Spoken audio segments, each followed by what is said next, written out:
Seja Deus gracioso para com a sua vida e a vida de sua família. Como de costume, estou aqui com o intuito de compartilhar uma pequena porção das Escrituras Sagradas. Nesta feita, eu quero que você acompanhe a leitura ou abra sua Bíblia em João 3,16. Esse texto que é muito conhecido, inclusive por pessoas que não professam a fé cristã. João 3,16, que o texto sagrado nos diz: porque Deus amou o mundo de tal maneira que deu o seu Filho unigênito para que todo aquele que nele crê não pereça, mas tenha a vida eterna. João, ele é muito preciso na colocação de cada uma dessas expressões aí que determinam em grande parte aquilo que Cristo veio fazer em nome de Deus Pai. Por meio, depois nós vamos perceber que também o Espírito Santo está envolvido nesta grande missão. Quando nós observamos o texto de João, nós vamos perceber que o Evangelho de João ele é repleto de sinais, ele é repleto de demonstrações para afirmar que Jesus Cristo é o Filho de Deus. Jesus Cristo é Deus. Nós podemos ver isso por meio de 7 sinais, depois nós vamos ver as 7 manifestações onde o próprio Cristo se coloca como o eu sou. A ênfase no Evangelho de João é mostrar justamente Jesus Cristo, o Deus homem. Quando nós observamos o texto de João 3,16, podemos perceber que Jesus, ele é enviado como resposta ao amor de Deus em face ao pecado humano.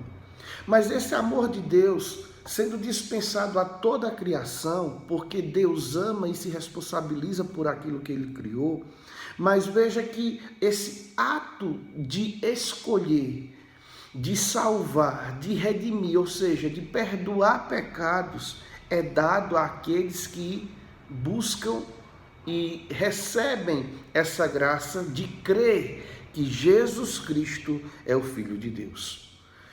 João 3,16 diz: porque Deus amou o mundo de tal maneira que deu o seu Filho unigênito para que todo aquele que nele crê não pereça, mas tenha a vida eterna.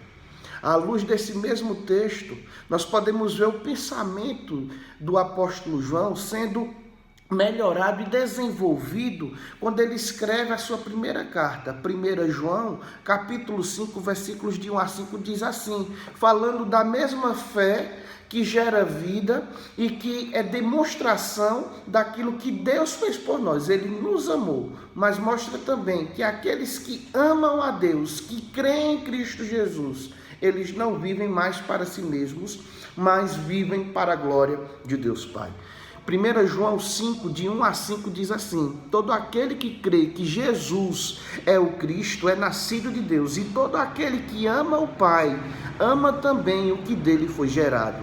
Assim, sabemos que amamos os filhos de Deus, amando a Deus e obedecendo os seus mandamentos, porque nisto consiste o amor a Deus, em obedecer aos mandamentos, e os seus mandamentos não são pesados.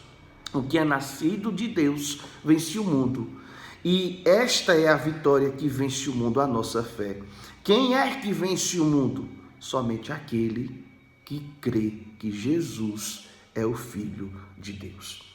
Eu quero lhe desafiar diante desse texto, nos desafiarmos diante desse texto, a não termos simplesmente uma fé meramente intelectual, mas percebermos que essa mesma fé que é proveniente da graça e da misericórdia de Cristo Jesus, que é dispensada somente àqueles que ele escolheu, vão entender esse amor como um ato de transformação, no qual começa quando Cristo nos justifica dos nossos pecados lá na cruz do Calvário.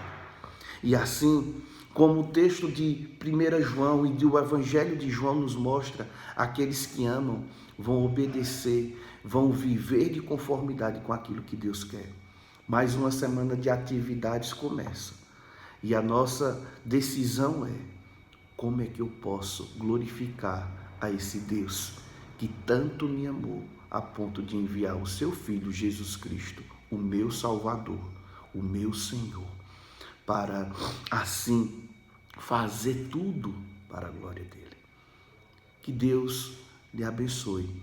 E em uma mais, nunca se esqueça, nesta semana se inicia, o seu Deus, o meu Deus, nos amou, mas nos amou para que tivéssemos vida, vida em abundância. Mas aqueles que têm vida e vida em abundância obedecem a sua palavra, vivem de conformidade com sua palavra. Deus o bendiga.